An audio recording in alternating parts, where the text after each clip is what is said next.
एक बार एक मछुआरे को एक चमकीला पत्थर मिला।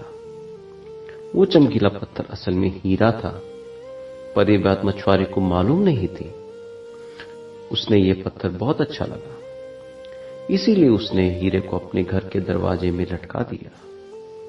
कुछ दिनों बाद एक धोबी वहां से गुजर रहा था। उसने हीरे को देखा, मगर उसको भी ये मालूम नहीं चला कि वो हीरा है।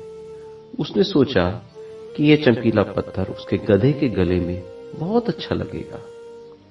उसने मछुआरे से कहा कि वो उसे ये पत्थर 10 रुपए में दे दे। मछुआरे ने सोचा कि पत्थर बेकार पड़ा है दरवाजे पे, क्यों ना उसे 10 रुपए में दे दिया जाए, और उसने वो हीरा बेच दिया। धोबी ने वो हीरा गधे के गले में बांध दिया। वो बहुत खुश था। कुछ दिनों बाद एक सुनार ने उस पत्थर को देखा और वो तुरंत समझ गया कि ये हीरा है। उसको इस बात का भी अंदाजा हो गया कि धोबी को ये बात मालूम नहीं है, तो उसने सोचा क्यों ना ये पत्थर उससे कम कीमत में ले लिया जाए। सुनार ने धोबी से कहा, तुम ये चमकीला पत्थर मुझे दे दो, मैं उसके बदले तुम्हें 100 रुपए दूंगा। धोबी बहुत खुश हो गया और उसने हीरा सुनार को बेच दिया।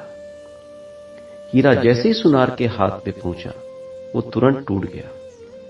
सुनार ने दुखी होकर हीरे से पूछा कि जब तुम मछुआरे के दरवाजे पे लटके थे तब नहीं टूटे, जब तुम गधे के गले में थे तब नहीं टूटे, और आज मेरे हाथ में आते ही टूट गए। हीरे ने सुनार से कहा, मुझे उन दोनों बातों का बुरा नहीं लगा, क्योंकि वो मेरी कीमत नहीं जानते थे, पर जब तुमने ये बात जानते हुए भी कि मैं हीरा हूं मेरी कीमत 100 रुपए लगाई, तो मुझे बहुत बुरा लगा, इसीलिए टूट गया। दोस्तों, हम भी कभी कभी ऐसे ही व्यवहार करते हैं, किसी की मजबूरी का फायदा उठाते हैं।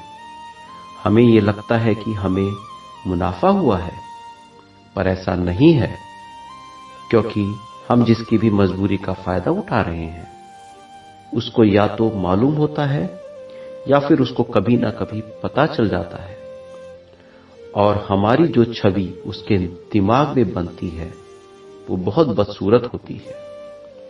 और इसका पता तब लगता है जब आपको कभी किसी की जरूरत होती है।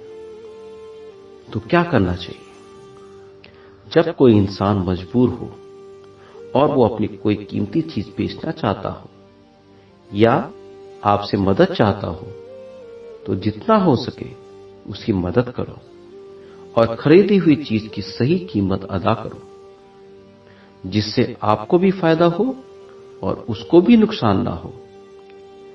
इससे आप सबकी नजरों में एक बहुत अच्छे इंसान बन जाएंगे और इसका फायदा आपको लंबी अवधि में होगा और आप बहुत लोगों को अपने करीब पाएंगे।